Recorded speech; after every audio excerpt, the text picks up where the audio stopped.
Welcome to ABA on Tap, where our goal is to find the best recipe to brew the smoothest, coldest, and best tasting ABA around. I'm Dan Lowry with Mike Rubio, and join us on our journey as we look back into the ingredients to form the best concoction of ABA on tap. In this podcast, we will talk about the history of the ABA brew, how much to consume to achieve the optimum buzz while not getting too drunk, and the recommended pairings to bring to the table. So without further ado, sit back, relax, and always analyze responsibly.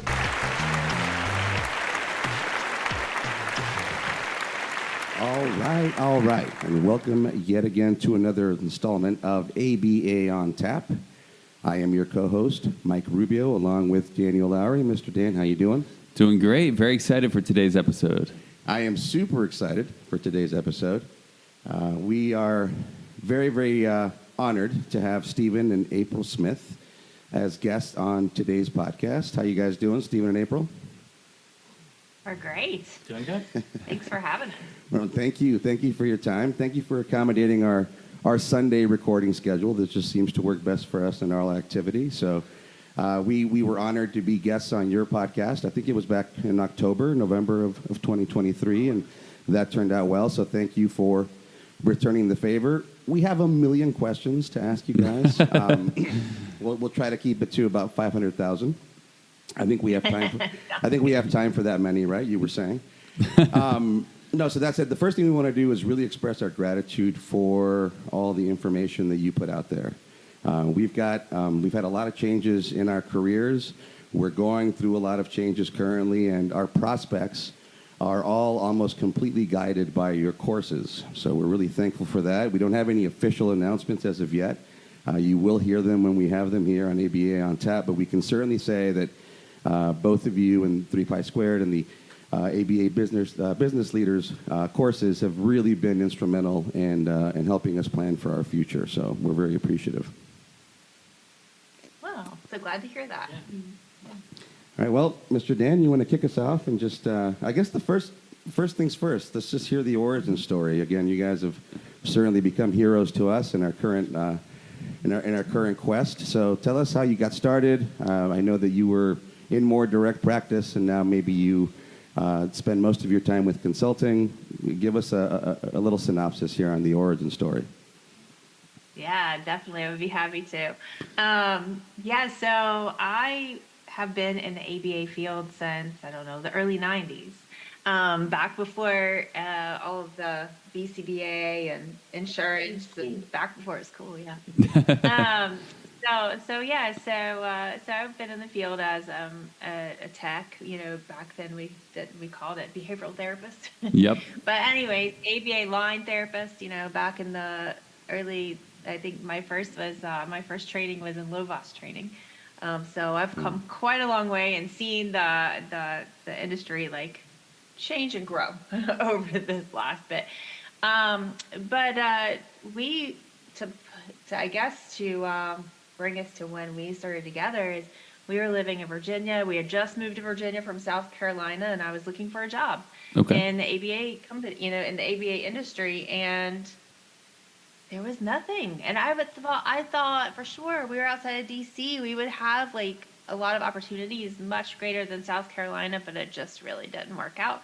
Yeah. And so we were on a walk in our neighborhood, and Stephen said, there's got to be kids on the spectrum who need services here, because at that point we were just enough out in the suburbs that DC people who worked in DC wouldn't come quite as far. So that's when we decided we would start our own ABA agency, and so we started all self-pay. All self-pay. And that was in 2012, I think, right? Yeah. 2011. Oh, wow. Okay. So fairly recently. Okay. About 10-ish years ago, a little more. So I did the clinical end, and this was there again before insurance. And then I hired my first tech, and she was admin tech, and we were just really winging it. We were just going. Well, you can do that when it's self-pay, right? You can wing it a little bit more. Well, and this was before insurance mandates. Yep. This was before, there were no licensures yet. Like, this was really still the beginning of a lot of it. Maybe there were some in Florida. Maybe Florida had already. Nothing. It had just started probably, right? maybe So California. 2012 was when California kicked in, and we weren't necessarily early to that game. So yeah, you guys were, that's right at the start of everything. So we did a couple of years, and then it started to take off, and we started to get wind of the insurances, and things were really getting like real, right? And so Steven decided he had a full-time job as an engineer, Yep. completely different than the ABA field, and he had been helping research, right? Well, I did they did a website. Yeah. I started her QuickBooks account so that she could actually get paid, because you do it for free if Yeah. it wasn't for that. Yeah. And so I was kind of like that back end guy, right? And then we kind of put together a rainy nest fund, and we said, once we get to a certain point, I'm going to quit my job, and then I'll do this full time. Oof, was that nerve-wracking, Stephen? Oh, you know what? It was pretty good up until I did it. And then about a week after I quit my job, we found out she was pregnant. Oh. And I was like, what did I just do? Like, I had 8 weeks of vacation. I had full benefit, like amazing insurance. I think our co-pays were like $5, right? Like, it was just, and we didn't have insurance. Like, what did I do? And so You're like, just kidding, boss. Just opened a clinic at that point, maybe 3 months later. And we were getting Kaiser audits in our home while you were like breastfeeding our son, right? Like, it was just like it was madness. That year was insane, right? That first year after I quit my job. I was talking to a friend the other day, and she's also in the ABA field, and she was thinking about getting started, and she was specifically asking me questions about the first year, like our first real legit year, and I couldn't answer. I don't remember. I don't remember anything other than we made it. You guys left it out of the courses. You might have had some pregnancy brain there too, so that's probably fair as well. It's like pregnancy, right? You're supposed to forget the hardship, otherwise you don't do it again. Exactly. Let me take a step. We did a panel, like an ABA business panel, with, I think there was 6 people, and 5 of them were former business owners. So it's like, yeah, that makes sense to us, right? Like, there are a lot of, like, it's hard to do this, right? And if you just want to be a BCB ed, then be a BCB ed, right? Because you're not going to be one when you start a business anymore, right? It very quickly turns into something different. Exactly. Well, and then, we were still working out of our house, and we hired our first BCBA, and then, like you said, we were by that like a year and a half later, we were doing Kaiser audits in our houses before we moved into a clinic space. But that's when I realized, oh wow, like, this isn't just about me working with the kids and then hiring a bunch of kids to work with me to work with the kids. Like, I have to lead this team. I have a team. I'm like, I've got to tell people what to do, and we have to come up with policies and procedures. And the only thing that I could really just try to remember what other companies I worked for, and not even knowing why some of their policies and procedures were in place, but saying, well, that's how they did it, so maybe we should try doing it that way. Yeah. Yeah, and so then going through our first Optum audit and Kaiser audit was quite eye-opening, right? And the amount of policies and procedures that they needed. And so my background, like, I've been through aerospace audits and automotive audits for, engineering. So it was kind of as boring as that may sound, that's kind of my wheelhouse. And so that's where I started, right? I was like, we went back and forth, like April said, like scouring the internet. We found the Facebook groups, and well, even then there weren't that many, but there were some good ones, but I made so many mistakes, right? And then I just went, why are we doing it this way? Why don't I just, like, how I would pass any audit in engineering? And so that's when we started the quality management system, and we just started laying things out. And we probably did that for 2 years, and we expanded quite quickly. We went from 1 BCBA to, I think, 7 in about 2.5 years.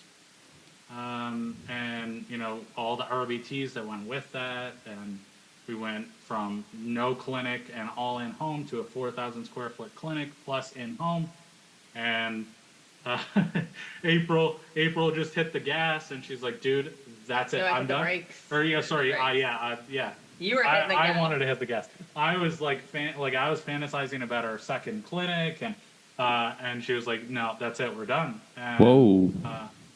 Go find something else to do. Well, we're not done. I did say we're done, but we were growing too fast. I was getting a little too wobbly.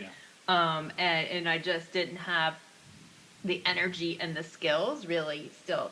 I was still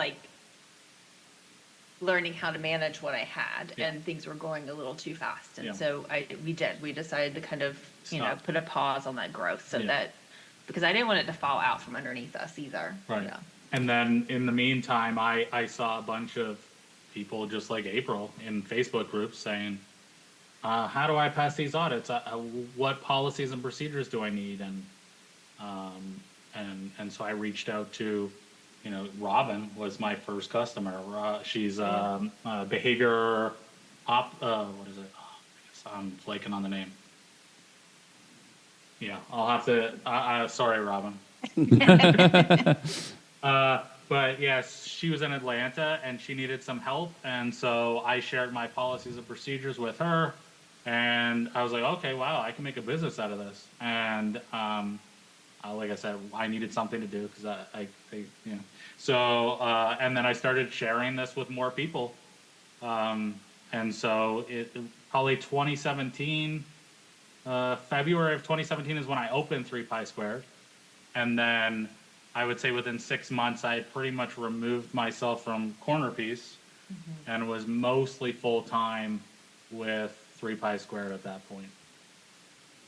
Corner Piece, good name. Yes, absolutely. So covered a lot of ground with that one, and a few of the questions that we had, we will revisit on some of the things that you said. Wanted to go back to specifically 2 things that you said. The first part, when you were private pay only, how did you do your marketing? What did that look like? Was that just word of mouth, or what did that look like originally? Yeah, totally word of mouth. At this point, like you said, we were in the suburbs of DC, and so it was a good, with traffic, a couple of hours drive, and so a lot of providers would not provide services that far, or they would charge a fee to drive that far. Yeah. And so once we got our first client, really, it was totally word of mouth, and we had a waiting list before we even really got going. Yeah, I know. Hey, I know this person who knows this person that's looking for services too, kind of thing, right? And it just kind of organically grew. And I had, from my previous companies that I worked for, I had been in schools and daycares. And so I had, I knew a few people who, and, once they knew I was starting up, then they would refer. Right. But yeah, there was no marketing. Just. And really throughout the entire time we had, even after when we got into insurance, because it was a night and day shift, right? It was like one day it was all self-pay. And then once insurance came in, everybody that was self-pay was like, yeah, no, I'm not doing that no more. Why would I pay you that much when I could pay a copay? Which makes sense, right? And that's kind of why we had to pivot and grow. And so, but yeah, even when we were with, insurance and working with regular funders, we never really marketed. I think maybe I spent $150 on Facebook ads. It was a terrible idea. So, so we really didn't market. We did join the Chamber of Commerce later in our local area. Best money I spent on marketing was Chamber of Commerce. Okay. So with that then, your initial setup, how did you arrange that in terms of how long your sessions were going to be? Obviously, we don't have to talk about specific rates, but how did you come up with that? What your structure is going to look like? I know you mentioned that it was out of your house before you had the clinic. Obviously, it wasn't physically out of your house. I'm sure you went to their houses. But in terms of your scheduling, because, in our field, a lot of times it's cool, we got 10 customers and they're all 3 to 6 availability. So that's really challenging. How did that look like, and how did you manage and stay sustainable so that you could grow from that point? Yeah, in the beginning, we were really fortunate. I look back on that and I think, wow, something really had fallen into place. So I'm so glad that did, um, but we had a lot of early learners. Like we had toddlers and preschoolers, Oh, and that's my passion. That's my favorite age and developmental age to work with. That makes Anyways, two of us. and yeah, so I was already in a lot of preschools. I was already in. There were a couple of private preschools that I already knew people in. Um, our neighborhood alone, like between just like the sea of suburbia outside of DC, like our neighborhood, and then like several neighboring neighborhoods. Like once we knew one mom of a 2-year-old kid with a new diagnosis of autism looking for ABA therapy, then it was like at one point I remember my first little social skills group. It was like a preschool readiness, and the moms like took turns rotating who hosted it in their basement because like these 6 to 8 kids already knew each other. oh, that's awesome. And so it just fell into place. Now, unfortunately, it didn't stay that way. It did quickly within, a year's time, really you started getting into okay, everybody wants afternoons, evenings and weekends. And that's really when we started marketing, because when you were asking earlier, I was thinking about this. It was much later on when we were marketing specifically looking for morning slots, morning sessions or midday sessions, because that's when things really started to get tricky for sure. Interesting. My other question is, I saw your face light up when they were talking about the growth, and it got kind of big, and it was like, whoa, I'm not sure I'm ready to that.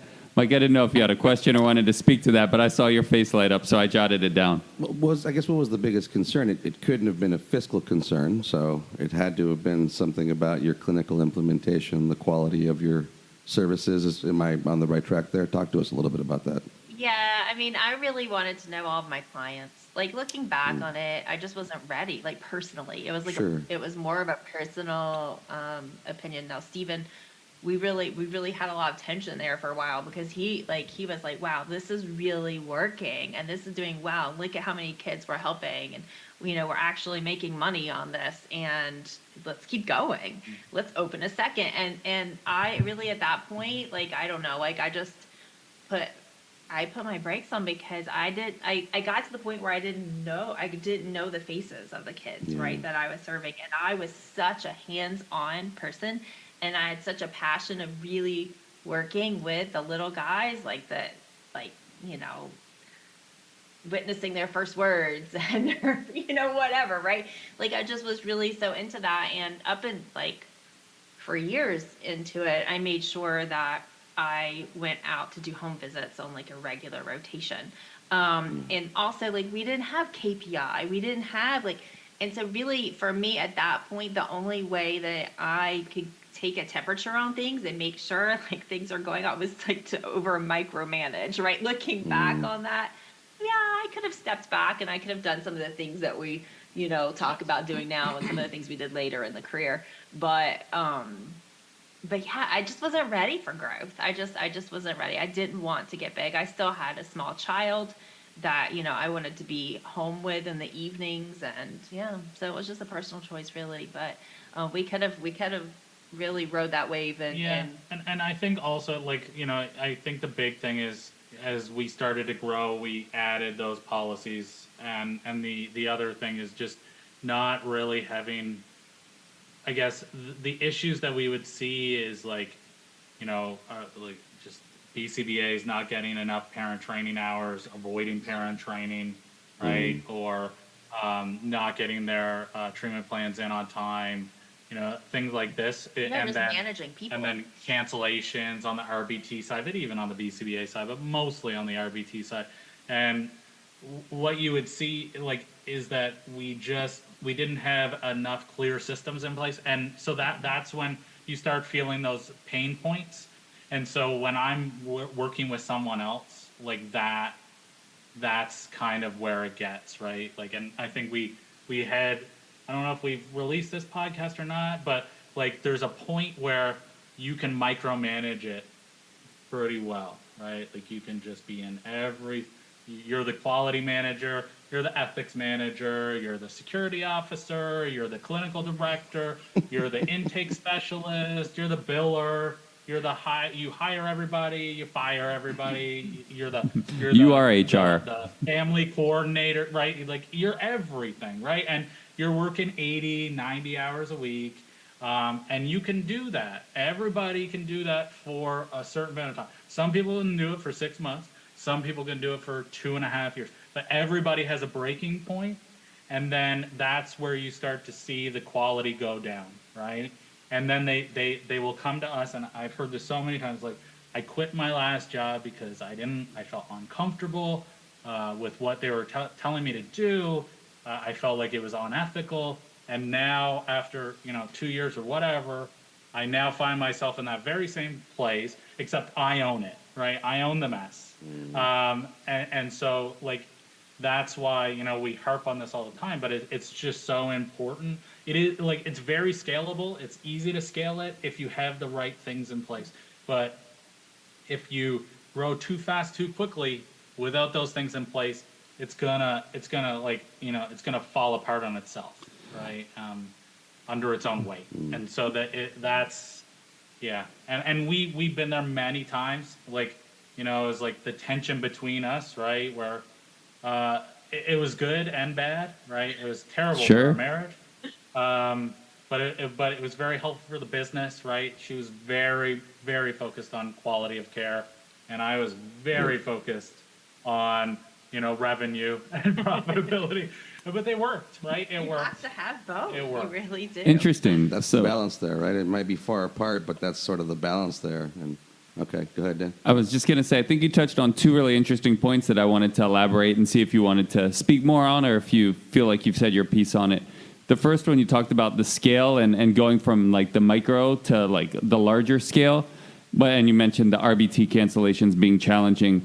And it's interesting because from a small perspective, let's say you have a couple of RBTs, right, and they get canceled on for a session, and it's like, it's like $50. We'll just pay your 2 hours that you would have gotten. It's $50. What's $50? Not a big deal. But then when you scale it, now all of a sudden it's like a larger thing, and we have to have policies and procedures for a large amount of RBTs because we can't necessarily pay 50 people $50. Now it starts to become more of a thing where from a smaller, like a niche outfit, it's we can take care of some of these things, but on a larger, as you scale it, now there has to be the policies and procedures. So that was the first question I had, and the second question, you can speak to either one or neither of them, is you mentioned that it created tension both in your professional and personal lives, and I think we see this a lot from a lot of the ABA outfits that grow and sprout up, is that a lot of times it's some sort of private equity entity, a business person, and then a BCBA.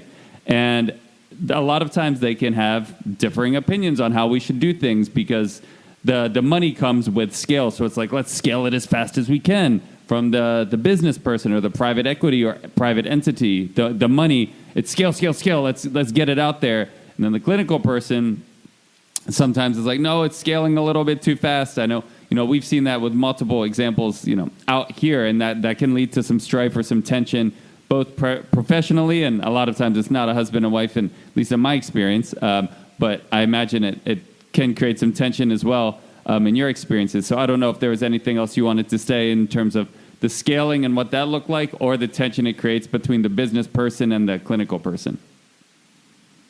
I mean, there's so much tension, and there's so much tension that our dog is barking downstairs. So I don't know if you're gonna. But like we can't hear it. We would have issues, with So cancellation rate was one of the things that I looked at all the time. Right, was our billable hours and our cancellation rate I looked at daily.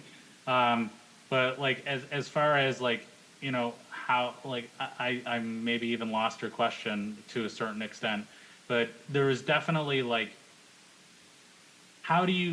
This is something that we both agreed that we would do differently, because when April left her practice, like her last job, I should say, to start her business, she sometimes would travel 6 hours in a day and not get paid for that. right? And then she would get maybe 2 hours of session time with the kid, right? And so it's like it cost her more to drive and she was getting paid, and it's like how is that possible? And like so that was something that we both agreed we wanted to do differently with our techs, right? It was to pay them reasonably, give them time off, give them benefits. And one of the things that we found we did differently in our area more than anybody else was like, you know, we had all of our techs were salary. Once we really, I would say 3 years into it, we switched everybody to salary.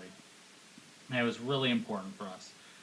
So they all had That's a base amazing. salary, and then based on billables and a quality goal, they could get a bonus. And we did our bonuses every pay period. That was for both of our BCBAs and our techs. And so we really reduced our turnover rate when we did that. And that, like, that's the biggest thing is like, I find is like the turnover rate, it can really affect the business side of things. And then you know, as you mentioned, like, how do we pay all these people for canceled sessions? And there's even like some incentive there, almost like tech calls them up. All right, you sound a little like you guys are sick a little. Should I come over? You know, and not that it's built into the system, but it's kind of built into the system. So that can also be difficult, right? And how do you then take that tech and use that time in a different way? You know, and so that was one of the things that we did on cancellations. Like, okay, your session's canceled, but you got to come into the office and you've got to help our BCBAs do some admin work or something like that. So I don't know if you have anything else to add to that, April. No, I mean, I think that, yeah, as I'm trying to go back to the point of the question, but like scaling it. Scaling and then the tension So between the I'm business and the clinical person. No, I mean, definitely that tension piece was really difficult. I mean, right? like, it was never off. That was the big thing for us, right? It was like we like literally, especially when it was in home, right? When we were working out of our home. Oh yeah. It was like 24/7. It was always business intermingled with our personal relationship. Sure. There was a lot of tension there, right? But I think too, even if you're not in a marriage or in a friendship, and you're still like, you have that like clinical person, and then you have the financial person, the business-minded person, and it can get so tricky as far as like who's right? Yeah. And like the clinical person not losing sight of the quality, right? And then the money person, like, how far do you push to change clinical, right? And so it's this constant dance, because there were some things that now looking back on it, we probably could have grown. Maybe I could have said, Stephen, hey, not so fast, Yes. but let's take a step here and let's like really talk about it and plan, because you just wanted to take and go. And I was like, whoa, you know, I'm scared. No, I'm not ready for this, right? I have to be able, like we already said, like I have to be able to have my hand in everything, because we didn't have in place to be able to do it. Yeah. But I think too, if we would have like that's where like the leadership team that we talk about, and really being able to have someone else there to buffer too, and like really focus on those values as well, because like if you have your values, and the financial person and the clinical person, they have like agreed on those values, then it gives you like at least like a meeting point there of like being able to discuss, right, and find that common ground. You know, we winged so much of this, right? God, so much. And that's the other thing that I highly recommend everybody, if you're thinking about starting a practice, make sure that you have those financial goals, like at least some kind of, like the thing is that like it's so. One of the things I at least I hope that I did, because I feel like I did, and I tell everybody I did, was I never interfered with how many billable hours a child was required to have, right? Like I'm not in that space. I am not a clinician. I have no business being in that, right? where I come in is, are you optimizing those clinical hours that you said that child needed? That's where I came, right? But as far as, does this kid get 20 hours, or do they get 30 hours, or they get 5 hours? Like, man, that's a morning kid. Sure would be nice if they got 25 hours, but like that's fine, right? And so I just kept that out. Like, I just did not get involved in that. I think that's where a lot of BCBAs can be. I don't know if it's manipulated, but the BCBAs that I know, they just want to help. They want to help as many kids as quickly as they possibly can. And so if it's easy for them, in my opinion, to get pushed into doing things that may feel a little bit uncomfortable, but it's for the greater good. And maybe they move too quickly, or they do things that they wouldn't necessarily do on their own.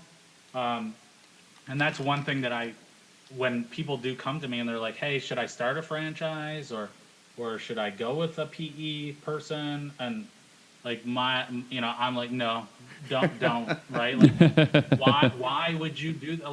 Like you're going to invest all of this time and sweat and tears into this business, and then somebody else is going to come in and take all the profit, right? Or they're going to demand that you perform at a certain level. And isn't that what you're leaving right now? Isn't that because somebody's telling you how to do things and you don't feel like that's good? So why would you do that now? And you can really go as slow as you need to, right? And so many BCBAs that we work with, they still have a full-time job, right? And they're slowly, they're getting in network with funders, and some of them, it's just like, okay, I want to dip my toe in and see how it is, but I'm going to take one case on my own and see if I even like it. And if that's as slow as you need to go as slow as you need to go, right? And then if you are working with a partner, highly recommend you have like service agreement in place, right? Who can spend? What can you spend on? What are the profitability? How much revenue do you need to make in a certain amount of time? What's the profit level? What are you going to do about cancellation rates? Even writing down, like you said, April, writing down your values, going separate ways, and you both write down your own values and then come together and see, do these mesh at all? Because if they don't, maybe you guys aren't partners. Maybe you're friends, but you're not partners. And so those are really important things to do. Because you just, it's very easy in this environment, especially with this environment of terrible rates, most of the country, where you can get pushed into doing things that you wouldn't necessarily do if it was a different environment. I don't know if that makes sense, if that answers your question at all. No, it answered the question and more. And more. You covered so much ground. I do want to say really quickly, though, that I can't wait to use, next time I'm explaining medical necessity, he's a morning kid. I'm going to quote you and see how far that takes me, because I hadn't thought of that argument yet, and I like it. So I guess there's a million routes, a million places we can go. Did you have a specific route you wanted to go, or? Well, I did have a question, Go but ahead. I don't want to steal too much of the time. No. Go ahead. So you talked about paying RBT's salary and really focusing on the RBT, and I think that's something that's near and dear to our hearts. Me starting in the RBT field, then I've been a trainer forever, so I've been face-to-face with all the RBTs who've come into my company in the last 15 years of the various companies that I've worked at. And that's something, like I said, that's near and dear to both Mike and I's heart. First, reflecting back, we have an episode that we're very proud of, RBT Person or Service. It's one of our more listened to episodes. Can you speak to the sustainability of what you think currently is feasible for the RBTs in the ABA field? Is it a sustainable career? Is it something that somebody can only do for a couple years and then they have to either move up or move out? Can you speak to kind of your thoughts on what the current RBT position looks like and entails? And that certainly brings in the discussion of rates, right? So feel free to pepper that in there as you like. Yeah, I mean, the sustainability of RBT as a career, we've had several techs that worked with Corner Piece with our agency that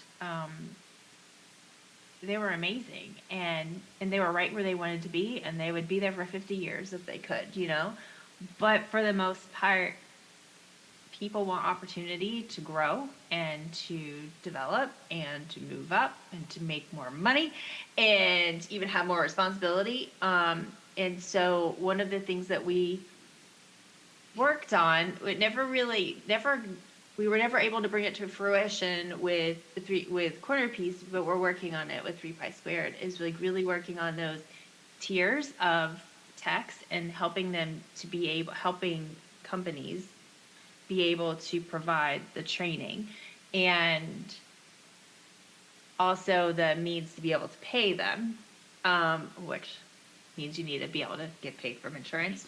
We'll get to that in a second, but Okay. But we really we found a lot though. Finding money is so important. You have to be able to pay, and you have to be able to pay enough that they want to stay, of course. But then there were also other opportunities that are important to techs as well. Wanting to be able to grow and to learn, even if they don't want to become a BCBA, but they want to grow and learn and be able to advance in the field in your company, working with others. And so really looking at those skill sets and being able, like with the RBT checklist, being able to offer that training. The tiered model is always a tricky one, right, April? Because, and we've talked about it too with the concept of admin, and something that at our two previous jobs ago, because of our funding, we were really able to allow those consistent. We gave guaranteed hours like you did with the salary, and we were really able to do that. The issue with, and please speak to this because you all can see it much more on the macro scale than we can. Insurance companies for the most part only allows reimbursement for the direct hour. So all of that either has to be done at the expense of the RBT or at the expense of the company, which can certainly create some, challenges in the ABA field. How do we allow for somebody to get reimbursed for some hours that they're not working directly? Let me pause there, since we're talking about a little bit of a magic potion. Let me pause there and talk about a little bit of magic. Let's talk about mental clarity and its importance toward productivity. I'm always looking to do more, to be more efficient. And when I hit that point of mental fatigue, I start yawning. Maybe the baby had a couple of wakings during the night that interrupted my full rest. I've traditionally looked to coffee. Somehow that extra dose of caffeine, the second wind in the late afternoon, is what people are always after. I love coffee, but it doesn't quite hit the mark for me outside of wakefulness. I need alertness, increased acuity, a surge to increase mental endurance, and more of it on the spot. Or as we like to say around here, I need it on tap. Magic Mind is the perfect brew to have on tap for my mental clarity and acuity. Now, don't get me wrong, it has not replaced my morning coffee, but it has assured that I can keep it to 1 cup of joe and still have all the mental performance power and alertness I need. Now, I find that when I can get Magic Mind in me for about 3 days in a row, the effects really begin to kick in. However, I have also discovered its power on the spot, like in the afternoon when I have not paired it with my morning coffee, but instead have it replace the afternoon cup of coffee, which never delivers beyond stomach uneasiness and jitters, at least for me. Even when I'm doing my best to concentrate on creating content, developing programming for clients, managing the family routine and transportation schedule, trying to get a little exercise into the mix, I'm not always 100% focused, and I'm not always getting everything done as quickly and efficiently as I need to. Again, I have found the perfect solution. In fact, I'm lucky enough to say that Magic Mind found me, and now it's my go-to before recording ABA on tap or simply managing the daily grind. It truly is a little shot of brain-boosting magic. So, if you are ready to boost your brain performance, your memory, your mental acuity, your alertness, your awareness, add Magic Mind to your day today. Simply use the link in our episode description or go to www.magicmind.com/A-O-T. Again, once again, that's www.magicmind.com/AOT in all caps. Use discount code A-O-T to receive 20% off your purchase and 56% off a subscription. Rediscover your mental power and endurance. Shake, breathe, drink, Magic Mind. And we're back. Thank you for that time. Go right ahead. And that's the key, right? Is I would love to be able to offer all this training and offer, other responsibilities and growth within the company as a RBT. But how do I pay for that? Right. I mean, this in itself could be an entire podcast, and so let's see how many short comments I can make and see what the responses will be to the people that hear it. So if the rates are bad, don't accept them. Stop accepting bad rates. Just period. Stop doing it. You're ruining it for everybody. Stop submitting your contracted rate on your CMS forms and your because you're ruining it for everybody. So stop doing that stuff. How do you really feel? Yeah. So like, Hey, don't mince words, these, Steve. If you are, could give us the straight story, that'd be great. Go ahead, sir. Yeah. but these are two things that I did. So like I was part of the problem, right? And so I've learned, and so hopefully somebody listening to this will stop doing it when they hear this. But this is going to help everybody. And then the big thing that providers have to do to get anywhere on this is what state is it? They're doing this right now. I think it's Colorado is one that they're doing it, and there's another state. I was just talking to somebody where a bunch of ABA providers are getting together along with their state organizations, and they are lobbying the state government to increase the Medicaid rates. Let's These go. are unsustainable, and hopefully it will embarrass the funders enough that they will actually pay something reasonable, because you don't really have much room to push the private funders.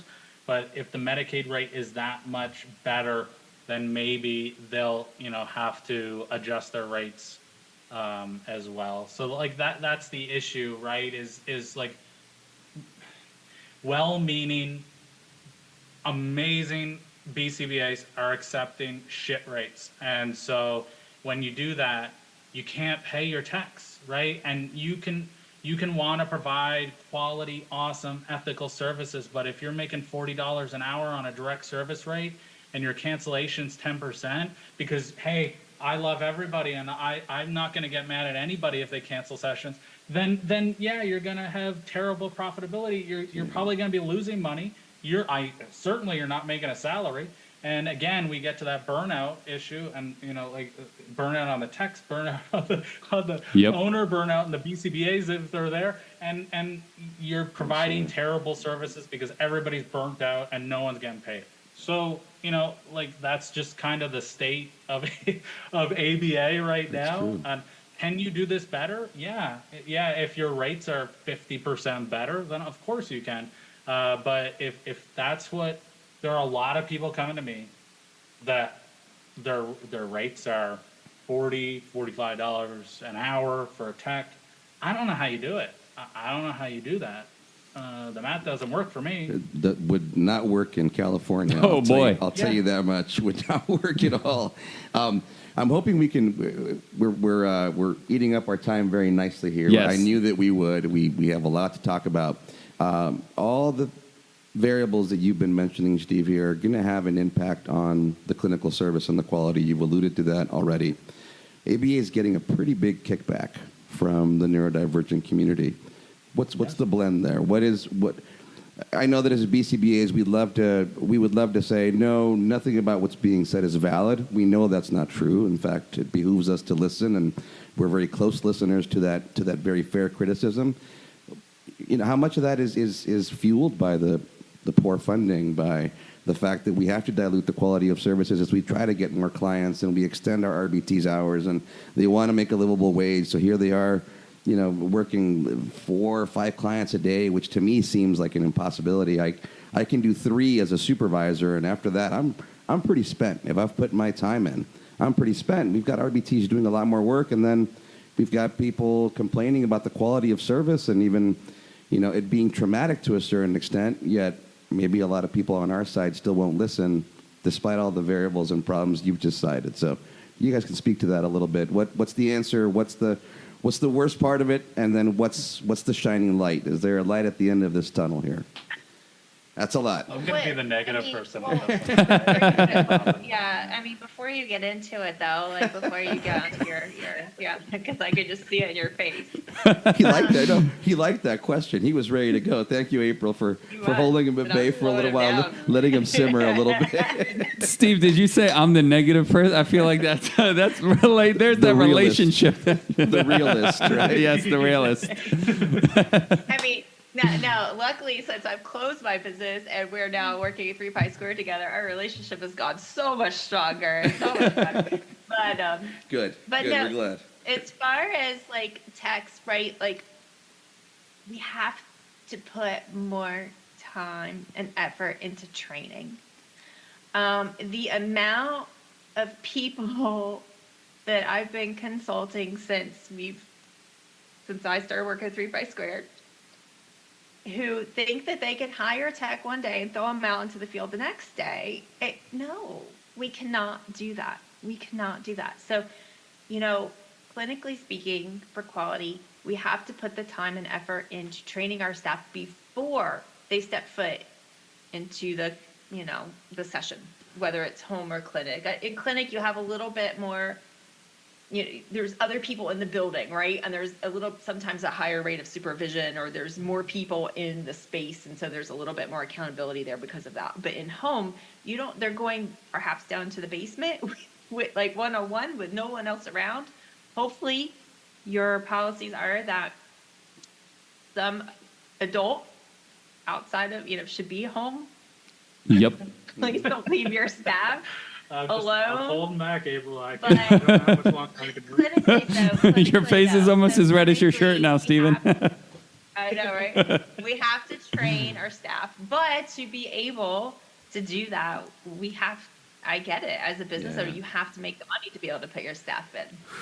Yeah. No, I mean, just go on Reddit for a little bit, right into those RBT groups, and it's tough. I would not want to be an RBT ever. It's a thankless job, and it is a hard job, and they do some amazing things. And so I guess my issue where I go with this is I've heard people say there's no way that you can fix the turnover rate. You just have to have a robust hiring process, and I just that makes me want to scream. It really frustrates me beyond belief. That like you were saying, you gotta we can't pay for training, right? I don't know how you do this. So it's just really frustrating to me. Those comments. I think I said we were. Sometimes Stephen will share some comments that he gets on Facebook. I don't frequent social media on that side of it for a certain reason, but Stephen will share some things with me. And my what I said yesterday was, if you don't have the money to appropriately train your staff, if you don't have the money and the ability to put together policies and procedures ahead of time, then don't start a business. Yep. Yeah. So speaking to what you said, April, that really hits home to me because I've been the trainer for, like I said, the last 15 years. I left my first company where I was a trainer for probably about 5-6 years. The first 4 to 5 were great. I facilitated the 40-hour training that we collaborated to construct.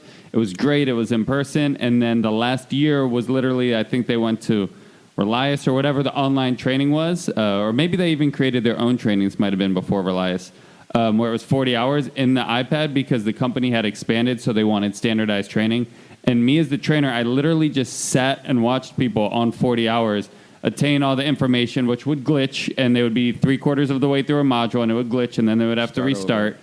And at the last company I was at, it was kind of a hybrid, and the people that had done the online training just expressed that, it was meant to meet the BACB RBT requirements, just that the retention was so low, that there wasn't really any retention. It was easily overdone by the frustration of the glitches and things like that. Even 8 years later, apparently it's still very glitchy. And this idea of you can give somebody this 40-hour training, which they're probably not even really paying attention to. They're doing it in the background just to get off the 40-hour training. And then they're getting thrown into, like you said, a home session. With a clinic session, it's a little easier because you have the other people there to support. And this idea of, we'll train them when they get in the home. And I think in theory that makes sense, but in application, at least from my experience, and please speak to it, you know many more experiences than I do. It's like the supervisor will come out the first day and explain it, and then because a lot of funding sources don't allow a whole lot of supervision compared to the direct, they might not see that person for 3 weeks. And while they're saying, we'll really support you in the field, the training was lackluster. They come out very confused. They're kind of thrown into this situation where they say they'll get the in-field training, but they don't. And that's my soapbox. I could speak for hours on that. So I appreciate you bringing that up, April, because the training is, I think, part of the not the downfall, but part of the struggle with how ABA is being implemented now. Well, I mean, even with our, the last couple of years that we were in business, that Corner Piece was in business, we were having, it was COVID, right? And so having staff, keeping staff, hiring staff just became a huge issue that we hadn't really dealt with as much. Right. We had random, or a few here and there. Yeah. But for the most part, we were able to hire really great staff and keep great staff. Yeah.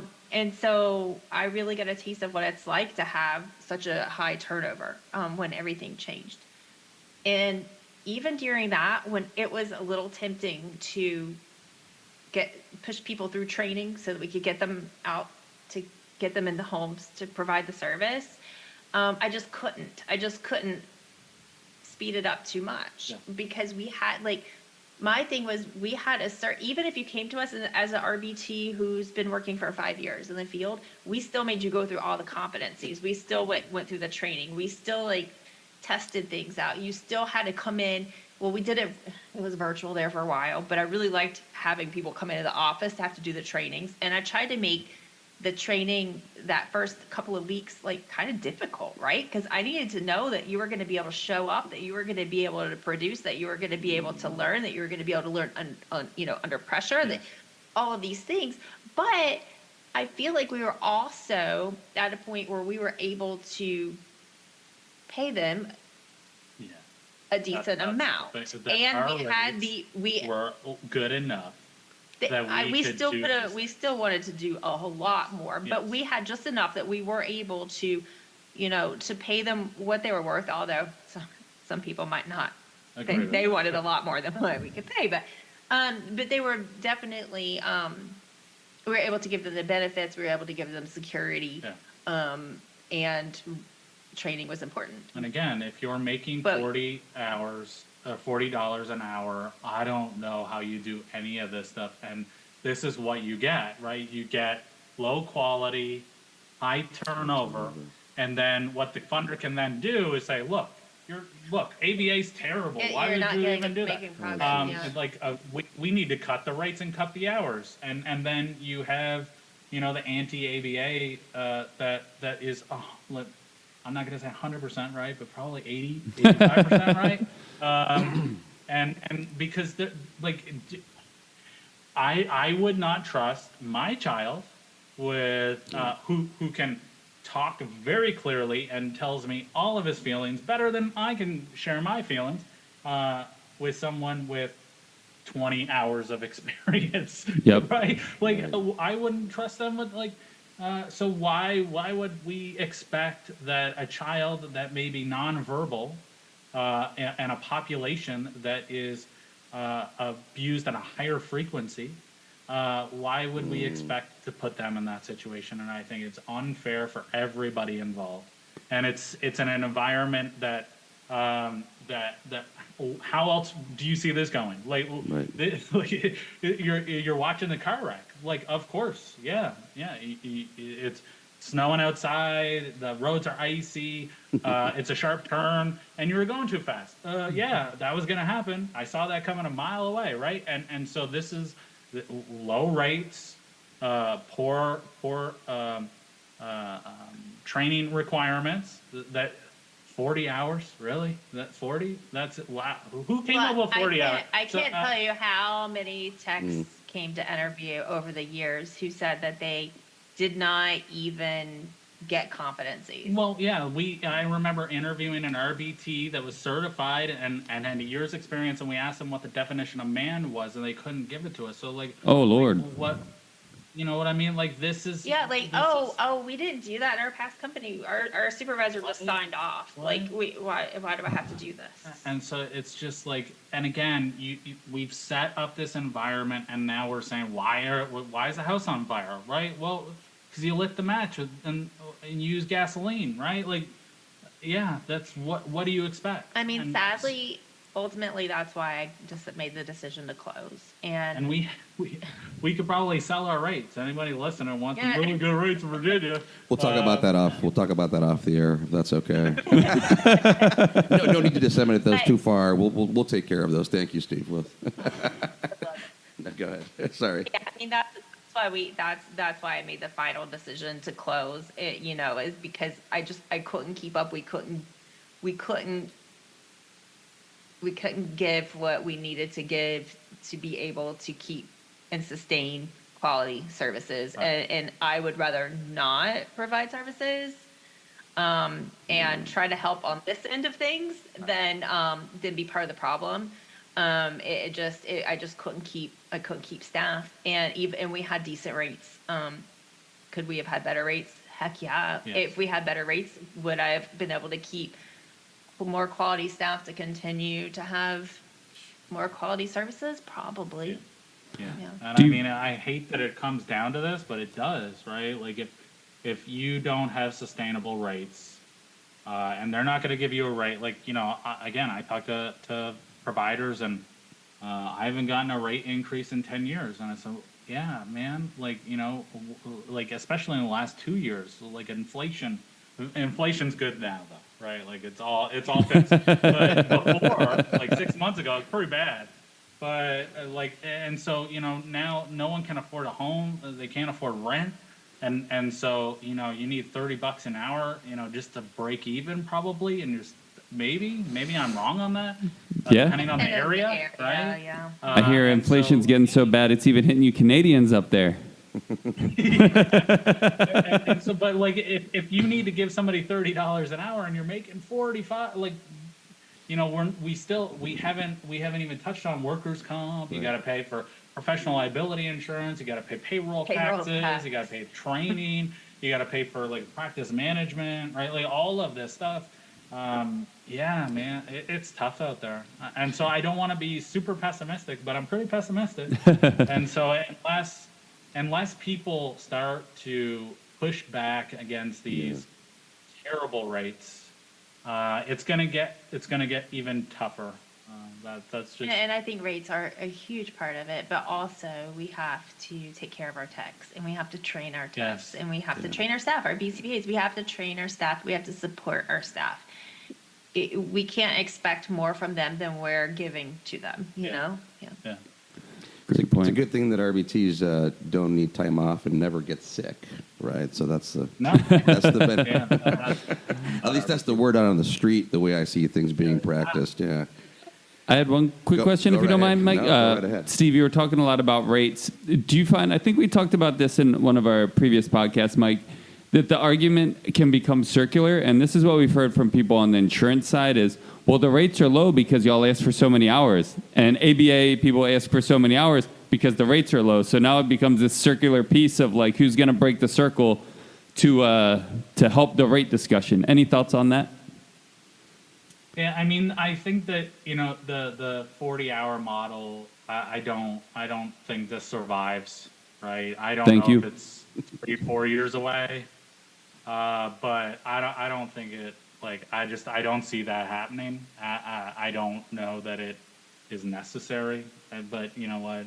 I'm not a clinician, so I don't know. But I don't see it surviving in this way. Like, we had Andy Bondi on the podcast, and he said flat out, like, I don't even know why we're in the medical field, right? Like, why are we even here? Right? Who decided this? Because this is an education thing, right? And so that was kind of his point of view, and it's like, and that makes sense. So I just don't see that full-time case surviving much longer, and I see it coming down to probably a typical case can be 10 hours a week, something like that, right? But that's my. Well, I mean, and clinically too, I think that we do have to look at medical necessity, not so much just in, is it medical, necessary, but clinically, are we really looking at what the child or the individual truly needs? Right. And especially when you're looking at young children, also, are we supporting the parents and teaching them what they need to be able to sustain things? So my question with that, pick up my question so I can ask it the way I wrote it down.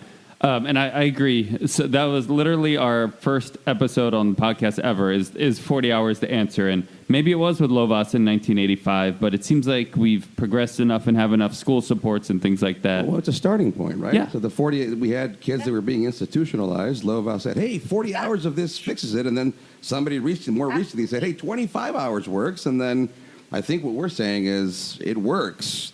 How do we give you access to it and make it comfortable access? So with what you are talking about and maybe changing the game, thoughts that we've had, and you've probably experienced this with some of the people that you consult with, is more of the BCBA direct model. Because we find it kind of interesting, and it's kind of how it's been set up, and maybe insurance perpetuates this. So please speak to it on whichever, whether you're talking the clinical level, the rate level. You all have much more knowledge and experience than we do with what this looks like on the macro scale. But it seems very interesting that the way the model is now is, okay, you're having a difficult time with your child, so what we're going to do is put this person who's like 20 years old and show the parent, oh, this person can get your child to do stuff and then leave. Whereas maybe a BCBA direct model, which would be less quantity but more quality of coming in once or twice or maybe even 3 times a week, demonstrating a couple of things but making sure the parents are involved, might be the answer. But I don't even know if that's feasible with the way some of the insurances. I think they only allow maybe 20% BCBA direct or things like that. So I don't know if you all could speak to that from the clinical and the rate level on if you think that is the or an answer. Yeah, I mean, clinically, I'm kind of for it, I really am. And I'm also shifting, like I'm working on like something completely different from this. I'm working on like a parent coaching certification and kind of trying to marry some more like conscious parenting type style things with ABA, and I'm going down the whole path there. Can we talk about that later, April? I've got a whole parent training curriculum that it's been my like bread and butter for the last 10 years. Absolutely, love to. But that kind of being a part of like some parent coaching outside of the ABA world has really kind of opened my eyes, and I've really been working on my own cognitive flexibility lately of being able to like kind of see outside of this like tunnel. And I really feel that giving the parents, the guardians, the caregivers, the tools, and really supporting them and helping them. One of the big things, of course, like, helping them to regulate their nervous system to help them to show up for their kids, versus like, oh, just stay calm and while you ignore that. Like really helping. And I know that like, as far as the capacity right now as insurance, like you're very limited on what we can do. And with our scope as behavior analysts, we're really limited of what we can do with how things look right now, of supporting the parents and teaching them certain skills that then in turn support, the individuals that we serve. But I really feel like we need to move more in that direction, and I definitely feel like that could be part of the solution. Supporting those. Now, no, not everyone is in early intervention, though, right? I also know that a lot of individuals are older children, teens, young adults, on into, late adulthood. So, but even still, depending on the developmental and the skill sets of those individuals, some form of that might also work. Yeah, I don't know. Sorry, I was looking for somebody, but I wish I could remember better. So there's a guy that he's made an app where they have like, it's trainings that the parents can then use as well with their BCBA. I'll try to find his information. You want to go up? Okay. I'll try to find his information, and then maybe you can share it. But Sure. so that may be very helpful for that kind of a model where you're working in the app with the parents, and it's more of this type of a model. But a lot of funders just flat out won't allow the BCBA to do a lot of direct service. And I know there was an insurance in Washington State that flat out wouldn't let a company credential until they had an RBT on staff. Wow. So, doing that model for an extended period of time, it can be very difficult, right? And there's a lot more hoops to go through. Could it be successful? Probably, but I think that it's going to be a lot more back end work for whoever chooses to do something like that. Well, that's really interesting that the funding source would, I mean, I guess I understand they're the ones that credential, but the idea that from a medical model, they would tell the doctor that they can't be doing vitals or they won't get paid. I mean, that, again, it speaks to a whole other, right, no, it speaks to a whole other episode or theme for discussion here in terms of how much these medical insurances are doing with their regulations that ends up dictating, if we're not careful, how we actually implement and practice. And I think that's something that becomes very challenging for everybody. And again, going back to my previous question in terms of how some of that kickback from the neurodivergent community, then, you can't help but listen to it and go, oh, yeah, okay. Yep, that people are doing that. Yep, I've seen that happen before. And, once in a while you feel really good about the fact that you're not doing that anymore for whatever conscious reason, and that's a good thing. But, yeah, there's a lot to be explored there. In terms of how much spillover there is from rules and regulations, whether it's, your block scheduling or just things that become sort of gray areas in terms of now the consumer having to do many more things or many more hoops to jump through other than just say, hey, I've got this condition. My medical insurance covers for your service. Can you just give me access? Why does this have to be all these rules and stipulations about how many hours and what days I have to be available, or the idea that, and there might be good reason for this, but the idea that, maybe I'm not sending my child to early childhood special education services through their preschool because I'm choosing ABA, which I know from a business perspective is going to be very good. I think that there could be some good clinical outcomes there, but at the same time, you don't want a consumer to be forced into that. The idea that you can go make friends at your community school and get ABA services at some point would be the best answer. But I do agree, and that's been very frustrating to learn more about, is how much of these insurance regulations are dictating our practice and our clinical procedures, which doesn't make sense. Anything to comment on that there? Yeah, I mean, it kind of like, again, we kind of did this to ourselves, right? Yeah, and in many look ways. at, like, Florida as a state, right, where they kind of put the moratorium on Medicaid, and they just said, we're not letting any other ABA providers in because y'all committing fraud all day long. Good point. And then you have that company in South Carolina that, what was it, $10 million and double billing, and it's like, yeah, I can see why they would do that, right?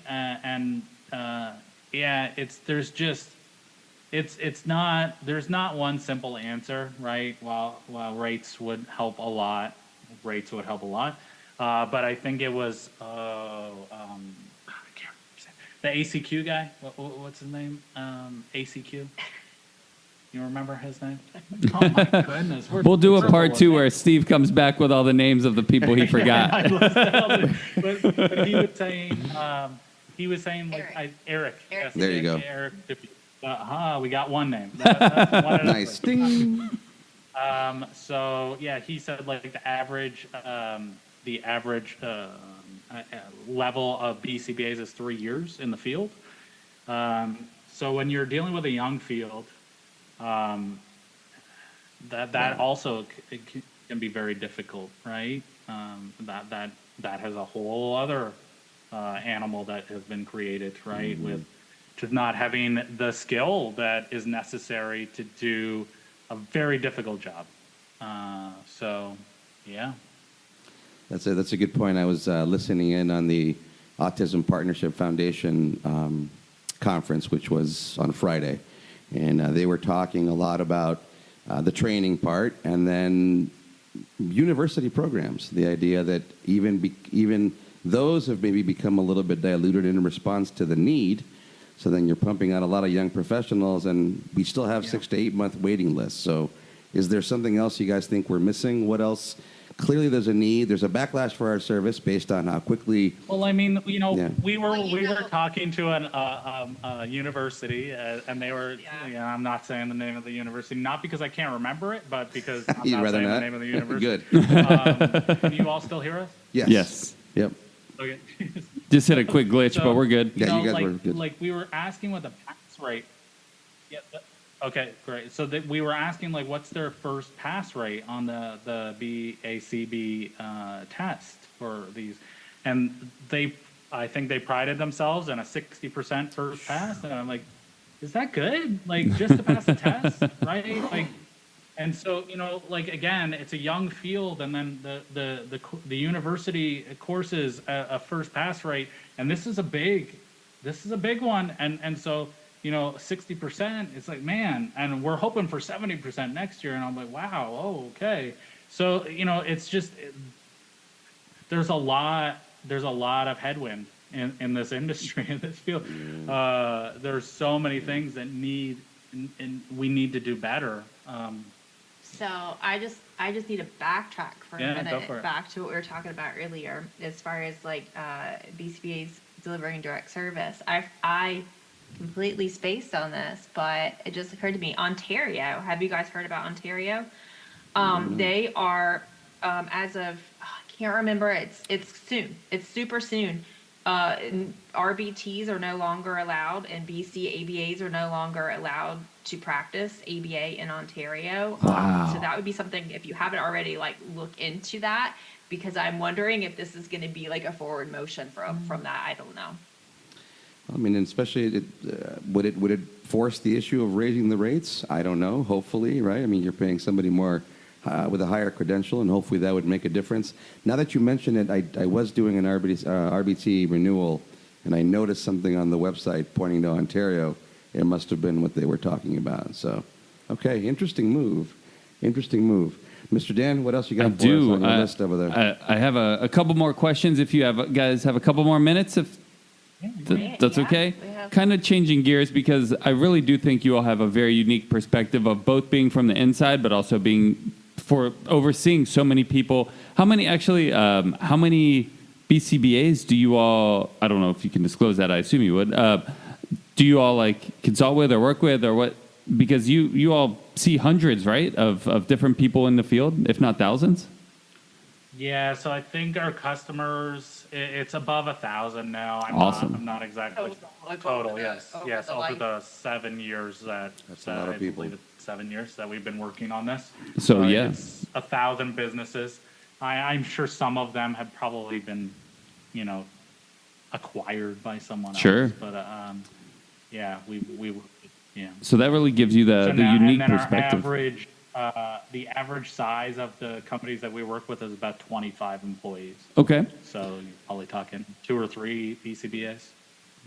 So with that, then, what would be your suggestions? And you mentioned this too, April, in the beginning of kind of even just. It looks like you guys are kind of frozen. Oh, Let's see. Are we back?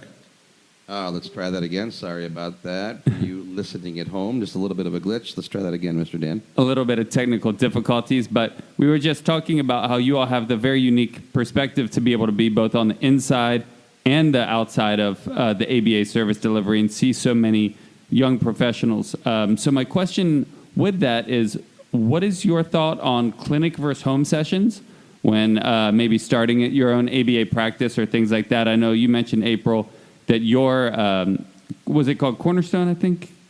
Corner piece. Corner piece, started in home and then grew to the clinic. Do you all recommend that? Do you recommend starting in the clinic? That's obviously more overhead, but then you do get the dynamism of everyone being there, the less travel. What is your all's thoughts on home session versus clinic sessions for an ABA outfit kind of getting started? So I think if you would have asked me this a few years ago, I would have said a different answer. I would have said start in home, just like I did. It was a lot easier. But no, I think that you should start with clinic first. And the reason that I say that is because it kind of forces you into having a little bit more in place. That you do need to have more policies and procedures in place. And just generally speaking, right? Versus when people start in home, they tend to just like hop right in, and it's a little bit more casual. And I feel like a lot of times it's not everybody, right? But I do feel a lot of times they're like, okay, let me just start this in-home services, and I'll just start seeing some kids in home, and then maybe I'll hire some people, and then they start hiring people, and the next thing you know, it's like it's getting out of their hands, out of their control. So I would say that, like, first of all, is like being able to have you're kind of probably smelling of what I was saying earlier today when we were talking, but it's like, if you don't have the money to start a business, don't start it. Like, you have to have the money to put things in place. You have to be aware whether you're going to take the time and write policies and procedures, or whether you're going to purchase it, or whether you're going to, do all the research of all the bits and pieces that you need to know, or you're going to pay somebody to tell, whatever it is, you have to be able to have the money to get started to, yeah. And so anyways, I'll get off of that. But like, so I think that in clinic, you also have that staff all together in one place, and you have that team, and I don't know, I'm kind of surprised. I know, but I do really I really believe in in-home services. I wouldn't say have clinic. You have both? Yes, I would have both, but I would start with clinic. I really would, because then you'd have like a better idea. I don't know. You just have a better, more, maybe it's a control thing. I don't know. Maybe you have a little bit more control. Like you kind of have to have things a little bit more standardized. I think it's a little slippery slope. It's a little easy to like send people off into in-home, and you're not really on top of things. And I don't speak for everybody, because there's a lot of amazing in-home services. We had good in-home services. Of course we do.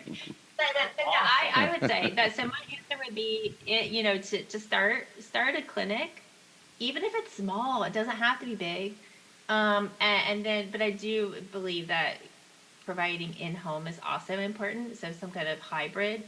Yeah. So I have a different take. So you definitely need office space. Definitely need office space. I highly recommend you have somewhere where you can train your staff. Maybe you can do some cases. Maybe that's what I mean, like small clinic, like even if you do in-home from the beginning, but like have like that clinic base, maybe that's kind of, yes, office with that. So not too, necessarily but like, treatment space, you're saying just an office space to sort of formalize the business. I don't know. I'm still thinking there's some treatment space there. Yeah, no, that's good. No, so I'm gonna say that give me better rates, because my rates suck, and I can only do it in home. I know. So That's a lot more money. Yeah. And so I mean, what normally happens is a BCBA will come to me and say they want to start their own thing. They're gonna do in home. That's what they're gonna do. Like 9 times out of 10, probably. And then they'll start off maybe hiring 1 or 2 techs, and the ultimate goal is to get a clinic. The vast majority of the times, I'd say probably 80% of the time, they want a clinic. There are some people that are just like, no, I love in home. I think it's better. The skills will be more generalized. There's going to be a higher level of parent training. Those tend to be the that BCBAs. you won't get with clinic. Those tend to be the BCBAs who aren't planning on hiring other BCBAs. Yeah. Or some of them, like, maybe I'll hire one BCBA, but a lot of people, they'll start and they'll be like, it's just going to be me. Maybe I'll hire one BCBA, we'll have a few techs, we'll do in-home, and that's it. But then they typically come to Steven a little bit later saying, oh, now I have like 5 BCBAs, and we have like, it's so, And so I'm not counting the office space as a clinic, though. So Okay. but yes, I highly recommend that you have some kind of physical location where you can train your staff. RBTs can come and, get toys, they can get, they can laminate stuff and whatever they need to do, right? So you're not, all right, the pay is terrible already, and now you expect me to have my own printer, my own laminator, right? You're not gonna pay for mileage, so I have to pay for my own gas, and I gotta pay to change the tires, all this stuff, and I could just go to McDonald's and probably make out better. So like, like these things, at least, right? At least they can come somewhere, they can talk to their BCBA and face to face, they can ask them some questions, right? But if you're completely in home and you have no space at all, that is a model that I would not recommend. But so some people will do that, like they'll have like a little office in their basement, and that's fine, right? There are reasons why I wouldn't do that, but that can be at least be a start, because right? we did it, and it. Yeah, like you just maybe you don't want these people knowing where you live, right? That's a good, especially not if you're about to fire them royally, right? So, but I like the distinction. You're saying an office space in terms of a workspace, and then we're talking about office space in terms of treatment space, and then in addition, the idea that in-home services from a clinical perspective, for example, are going to lend a certain amount of parent participation, for example, that could be of benefit. So that's really good, the way you guys answered that. I don't think that I had quite thought of it from all three of those angles, but it makes a lot of sense that, yeah, printer, paper, making materials, whatever it is, coming by to talk to somebody in person about your schedule or about something wrong with your pay, whatever it is, there's a formalcy to having an office space, to having a space where business is conducted, and then for our purposes, there's treatment space on top of that, and so that starts to sort of build up the overhead for a lot of BCBAs. That seems probably to be their main concern, and then we circle back to the rates. Can we improve those, and then everybody's happier, right? Well, we've covered a lot of ground, folks. Go ahead, Steve. With a husband, sorry to interrupt you. No, go ahead. Especially with a husband and wife team, which we do see quite often. The BCBA, the husband's kind of like me, kind of doing the tech work and the back end work, and the BCBA's taking care of the clinical stuff. Like in that situation, I wish we would have had an office. Like when we got an office, finally, man, that was so nice. Like we could then set that. Okay, and April followed this very well. I'll give you an A+ on this. She would, work stopped, as soon as we left the office. Me, I would have panic attacks in the middle of the night and say, "Oh, did you bill that service?" Or, but having that place that you conduct business, and then that separation is so important. And even for BCBA partners, right, where they're not married, but just having that space where you can do your work and then you shut it off outside of that. And the other piece that I would add to that is, you need a business phone, right? Or at least some way that you can shut off your personal phone so that business is done during business hours, and then you have some way to escape it. And I think this is on the RBT side and the BCBA side. There's just so much burnout. And I think just as North America, there's just because we're all connected all the time to everything. And what else would you expect, right? And so in a helping field where it's hard anyway, there has to be that disconnection. There has to be that ability to disconnect. So, yeah. Well, we would have to agree with that for sure. Now, I think we're coming down to one final question. We could probably do this for hours. Just one more thing to add to that. Please, if you do go that route with office space only, hopefully you can find a place where there is the ability to expand, right? So, maybe you got this little, 10 by 10 office, but hey, if I want to expand in 6 months or a year, he's got office space open, I can expand right there. I don't have to change, I don't have to move, right? So that would be the ideal thing to do if you can. That's a good call, because then you're preparing for that prospective growth, hopefully, and looking at not just having a workspace, but then now having treatment space, and that's probably a little bit tricky. Right. So this is kind of a funny way to end. Having been in the field as long as I have, this has always been a little bit of a pet peeve for me, and now I understand a little bit more about why it happens from a day-to-day operations perspective. But the idea that you're either billing insurances daily for your services toward your recoup, or you're doing weekly or you're doing monthly, and then how that translates into the workflow for the RBTs. So and the BCBAs. How much are you pestering them and reminding them to convert their time? What's your take on that? I know that can become a little bit of an annoyance for people on the clinical end, right? The idea that you're always sort of being dictated to and being told, hey, you got to convert your time. It doesn't matter how good your clinical day went. You didn't convert your time, and now you're in the hot seat. But you have to understand the administrative end, too. You're getting paid for these things. So the notion that you're submitting this billing daily is probably going to get you a little more money, a little bit faster. And if you're not doing that, then you're waiting a little longer. Is there a balance in your experience?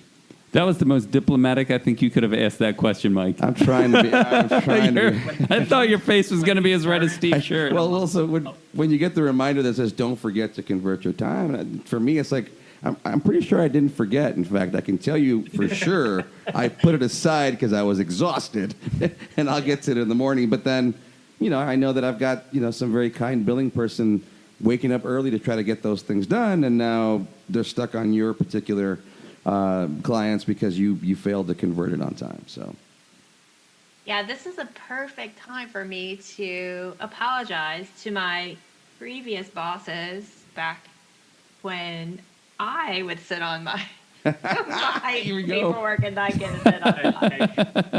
Apologize to your previous business partners as well. Oh yeah. Yeah, totally. Oh man. One of those things that I would like to say that I got better at, but honestly, it's just because I didn't bill anymore. So, so about that tension. How did you do that? It's so hard. I can Appreciate see. your honesty. Yeah, I can see both sides. Yeah, and I'm that trying. was one of my biggest things I was so conflicted about. Like, as I might tell people, please get in your time, please get your time sheet, get all the things in, because we have, at the same time, I'm getting why they're not. They're exhausted. They, whatever, all these other things. But yes, it is so important. One of the things that I think is super important is to get that done ASAP as soon as possible, whether that's daily. I mean, we tried to get it daily. We did a good job. We did. Like it took us a while, but we were finally able to get that consistency. Once you stopped. Once I stopped. That example. Because here's another thing too. Like, if your staff were to quit, or you had to let them go, and that piece wasn't wrapped up, then you can't bill for I it. hear that all the time. That's probably my biggest reason for daily, is just so that you can end the day, making sure you have everything that you need to be able to bill, whether you're actually billing the next day or not, but whether so that you have everything that you need. Yep. Or even if they get sick, or something happens to them, or for whatever reason they're not physically able to be there to turn in everything that they need to turn in, because then you can't bill for it. Yeah, it happens all the time. You probably every ABA company that you talk to will have this happen at least once. I wasn't paying attention. I let this tech or this BCBA go 30 days, and I didn't check their session notes, and they quit, and now they're like, how do I get that time? Because I can't bill it, right? And so now you got 30 days. So I often ask people, like, how much risk are you willing to take? Like, for me, I'm very risk adverse, right? I want my money because it's important, right? I'm giving you a salary. I need you to do your job. Yeah. So, but other people, they're like, yeah, it'll be fine. I'll check every couple of weeks, and that's, you do you. But like, everybody has that horror story. I've heard it many times. So you get burned once, and then you're like, you button that up pretty quick, right? And so you just have one person quit, and you get a recoupment audit, and like, oops, did we submit those? And the session note's not done to the quality that you would like, or it's missing things that it absolutely needs, and now the funder is asking for money back on top of the time it took to do this recoupment audit and research all the mistakes. Like, it's just, I get the reason why, and you don't want to push these people too much because it's a stressful job and they're already burnt out. But if we don't have the proof, we can't bill it, right? Anything that worked particularly well for you guys to motivate these folks to get their things in daily? Was it just kind of hounding them, Training. supporting? Okay. And So they and were an admin advised person that would not let that go, right? So yeah, so I think one of the things is training, and like how you collect data, how you take your notes, how you do the things that you need to do within the session, because we're not going to get into the whole you can, that would be a whole another podcast going into the whole can you use the end of the session to bill or not, and all of that debacle, right? However you do it, that you decide is best for according to your contracts with your payers. Just don't just tell a tech that, oh, well, you can't spend the last bit doing your notes, or, oh, you have to do your notes afterwards, even though we're not paying you, all that, right?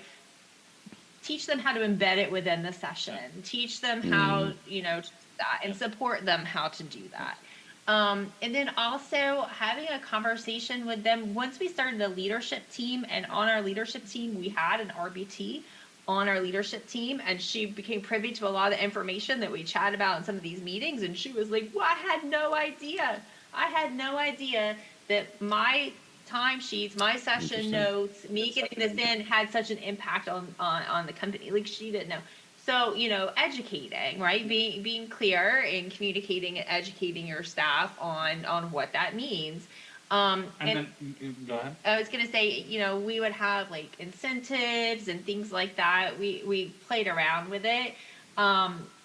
And even though I was one of the biggest offenders for so long, like, it just really gets irritating. Just turn your sheets in. Just get your work done. And as much as I would say that, I would also know there were barriers. So sitting down with, you're probably going to have like some of the same employees in this position over and over, or behavior analysts, sit down with them, try to figure out the reason. Right. What's the barrier? What's the barrier? What's the skill set that's missing, perhaps? Really looking into that to try to solve that problem together also. And then sometimes maybe that person's just not the right person for your team. Yep. And then the last thing I'll say on that is what we had to implement sometimes with some employees was your first session doesn't start until all your session notes are in. So if that means we have to cancel that session, or we have to bring somebody else in to do that session, and you don't get a bonus this weekend or this week because you didn't hit your billable hours, well, that's unfortunate. But this is, and that goes along with that transparency. Look, this is how this works, right? Like, I don't want to do this either. If I'm being completely honest with you, I don't want to have to submit these. I don't want to have to chase you around. I would much rather not. But this is how it works. This is how we get paid so that we can pay you. And so that, those are the recommendations. That education piece sounds pretty important. I don't know that, I'm not sure how much it happens, widespread, and I'm not sure how much it gets retained, so it probably needs to get revisited, but I think that's a really good point. Guys, session notes are like something that you have to, it's just continuous. It's ongoing all the time. To keep up with session notes and make sure they're done correctly. There's a lot of drift that happens, and so you really, at minimum, you have to revisit that with the whole team at least quarterly of restating the expectations. But honestly, you need to have those internal audits to keep on top of that. Especially if they're talking about attention, right? An RBT that wants to be thorough and do their session notes correctly and make sure they have everything in it. And you're telling them, hey, you got to get this done during the session, and you can't bill after because we're not paying you, and all of that, right? Not getting into the legal part of it, but let's say that's the pressure that they have on them. What is the incentive here? Yeah, well, if I copy and paste a note, I'm working with the same kid. I've been doing it for the last 3 months. It's basically the same, right? Again, what are we incentivizing here? Are we incentivizing fraud, right? Because that's what it sounds like. Sounds like it. It's interesting because the funding source themselves will oftentimes, in our experience, they'll accept that cut and paste as long as it's got certain words in there and it's a long enough sentence. So you make an excellent point there. Here's the thing: is that they'll accept it until they won't. Because that's cloning, right? That's cloning the session. And as soon as they do the recoupment audit, they're gonna want that money back, right? And so that's the issue that you run And into. then it begs the question: if you didn't see it until this late, then what does the individual note matter anyway, other than to torture me as the clinician? Anyway, we could probably do a whole other episode on this. Yes. Yes. Steve and April, we have covered a tremendous amount of ground. We could no doubt sit here for another 2 hours. We will not do that to you as much as we would enjoy it, but it certainly behooves us to circle back, and either we jump back on with you guys on 3Pi, or you come back on here sometime in the near future. Any closing thoughts, anything that you want to share here as we close up, as we wrap up? You've said a lot. So. I mean, yeah, well, just as far as collaborating, we could probably do this on a monthly thing, right? Yeah. And just go back and forth. Careful what you ask for. Yeah. Yeah, something tells me I- we could do pretty well here. We're all good talkers for sure. But yeah, I mean, it's just like April said, if you don't have the money to start a company, don't start a company. It's very difficult, right? It's very probably the happiest moment I sometimes get is someone buys the membership like you all are going through, and they say, "Hey, Steven, I talked to my current company. They asked me to stay. I'm going to get a raise. This is too much for me. I don't want to open a business," right? So I have stopped the BCBA from starting a business. Yay, we can sell it. They're now doing a BCBA thing, and they're not happy. a business owner, a failed business owner, right? Right. So great. So, it's a lot of hard work, and it's like what you're doing is meaningful, it's honorable, and we all want to do it right. And I you got to get into this for the right reasons. And so if you look at the TRICARE rate and you're like, dang, that's a lot of money, I'm not making that much, there has to be another reason for starting a company than looking at that hourly rate, right? That's all. It just, We like that. yeah. I was gonna say to balance your pessimism, but you were the Pretty good, right? right there. I've been told I'm a realist. A realist. Yeah. We did say that earlier yes, we did. We did allude to that. It's like the glass half full, glass half empty, or twice as big as it needs to be, There right? you go. Now for the glass There you half go. full. April, you want to? You've got the floor. Yeah. So yeah, no, quality is so important, and I don't think, and Stephen has said this numerous times, no one goes into business saying, oh, I want a crappy business, but quality is just so important, and Absolutely. You have to treat your staff well, and you have to take care of your staff. You have to take care of yourself. Yeah. Don't lose sight of yourself as a business owner. And there are so many successful ABA business owners and people who are really doing some great work out Yes. there. So it can be done. It can be done. But reach out for support Yeah. from other ABA business owners. I wish we could all do that more. I would love to see more collaboration amongst ABA business owners, because we really need each other. Yes. With 6 to 8 month waiting lists, is there really competition? Shouldn't we all be collaborating? I mean, there's got to Yeah, be that's the plenty to thing, take out right? there, right? Yeah. Absolutely. They're not your clients. They're not my clients. They're people that People need that help, need. right? Yeah. Yeah, these For sure. services. And so that's kind of my hope is that it can be done, and with the right intention. We see it all day, every Yeah. day. We see it done right. A lot of Yes. there are a lot of quality services out there, a lot of really good intentioned business owners who are also providing those Yes. quality. Don't accept shit rights. Yeah.